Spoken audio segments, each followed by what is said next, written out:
How's it going? Today we're going to take a look at the replacement gears and crank for our Ram and etrailer style jacks. These guys are going to work for your Sidewind 7,000 pound square jacks, and the install is pretty straightforward. I'm going to run through the tools that you're going to need and show you how to get it done.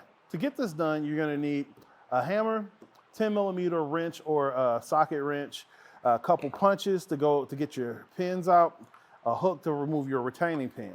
You're going to have your large tooth gear here, your smaller gear, both of your replacement pins, replacement bushing for the handle, as well as a washer and clip. So this will keep everything together. And then of course, replacement handle. So we're going to go ahead and take this down, starting with our 10mm.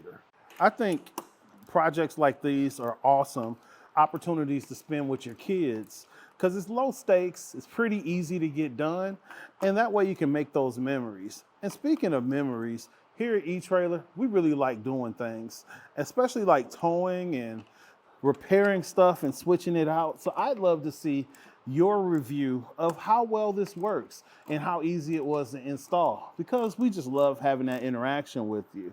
So now that I got these bolts loosened, we're going to remove the cap.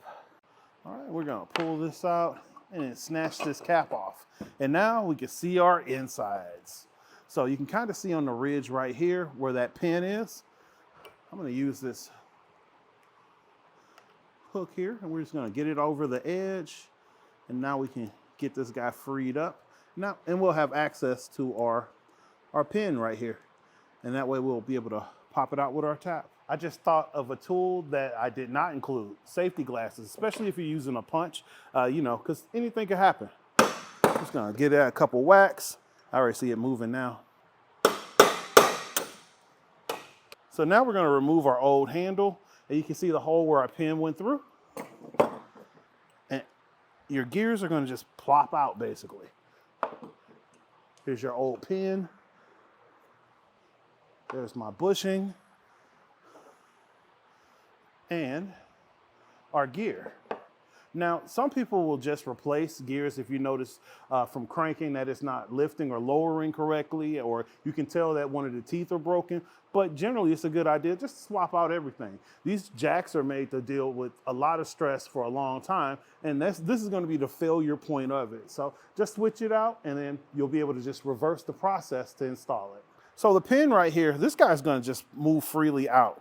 And when you take this pin out, you'll be able to see the washer that's also included in your kit.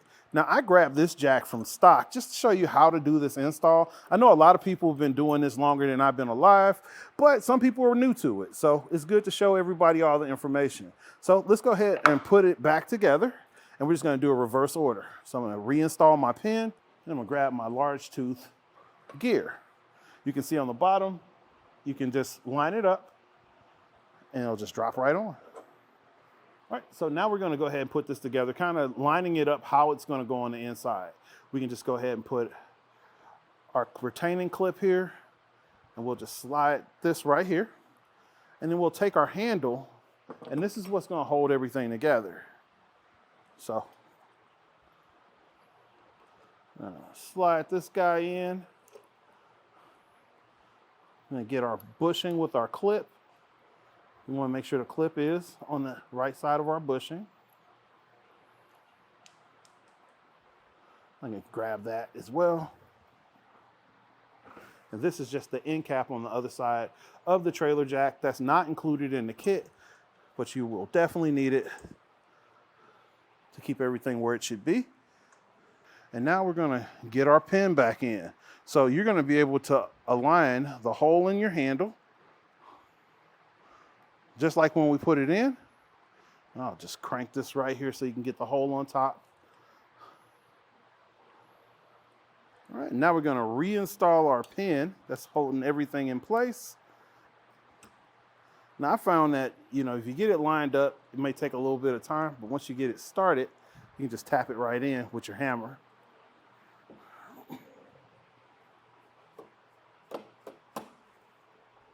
Now we're going to put our retention clip back on using our hook again. Just got to get it on this ridge.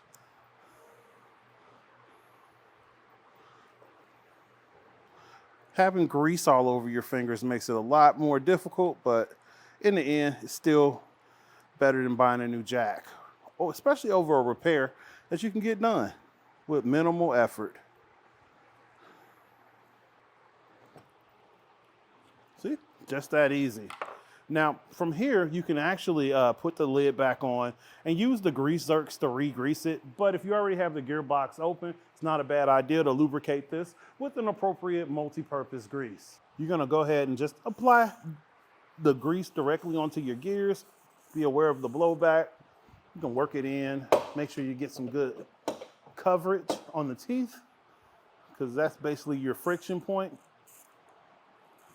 And in general, it's not a bad idea to maintain these guys with grease, just to keep everything going when you check it out, just periodically, depending on how often you use it. So now we're gonna put our cover back on. I'll slide this guy in and then reinstall our hardware. And that was the 2 bolts with the 10mm nuts.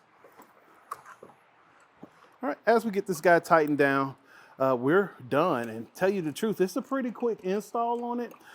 If I was just focused on switching out the hardware on here and getting in and out, I would say maybe about 15 minutes.